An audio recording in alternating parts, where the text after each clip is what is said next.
ہمارے ایک دوست تھے، ان کی بیٹی کی شادی تھی، تو میں کبھی نہیں جاتا ایسے موقعوں پر اس قسم کی جگہ پر، لیکن اس نے میری اتنی منت کی کہ میں شرمندہ ہی ہو گیا. میں نے کہا اچھا بھائی میں آ جاؤں گا.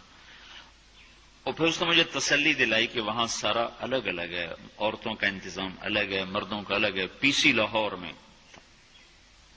تو میں نے کوئی 30-32 برس کے بعد اس ہوٹل میں قدم رکھا.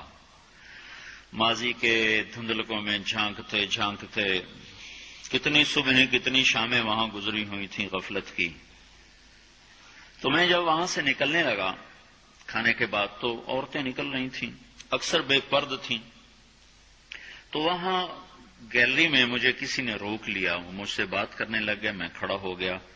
دائیں بائیں کچھ اور عورتیں کھڑی تھیں. اتنے میں سب کی نظر پیچھے لگی، عورتوں کی بھی مردوں کی بھی. تو مجھے سمجھ میں نہیں آیا کہ یہ نظریں پیچھے کیوں اٹھ رہی.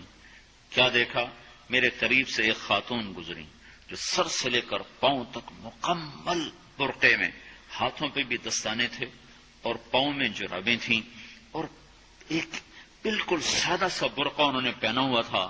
جب وہ گزری ہے تو ایک دم سناٹا چھا گیا، سارے عورتوں پر بھی سارے مردوں پر بھی. تو مجھے اس وقت خیال آیا کہ یہ حق ہے. یہ سورج جب چمکتا ہے تو ہر ایک کو اس کی روشنی نظر آتی ہے. وہ عورت اتنے اعتماد سے گزری، ورنہ ایسے ماحول میں تو جنہوں نے پردے کیے ہوتے ہیں وہ پردے اتار دیتے، سر سے دوپٹے اتار دیتے. وہ اس میں اس طرح گزری، سب کی نظریں شرم و حیا سے جھک گئیں.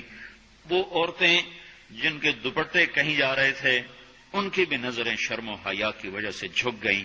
یہ مسلمان عورت کی پہچان ہے. یہ فاطمہ کی بیٹی ہے، یہ خدیجہ کی بیٹی ہے. یہ مغرب کی ننگی بیٹی نہیں ہے کہ جہاں ماں بیٹی کا تصور ختم کر دیا گیا ہے. اب وہ گندگی ہماری طرف پھینکنا چاہتے ہیں، وہ ہمیں یہ گند چاٹنے پر لگانا چاہتے ہیں، اور ہم اللہ کی منت کر رہے ہیں یا اللہ تو اس نظام کو توڑ دے. ہماری تو بے بسی ہے.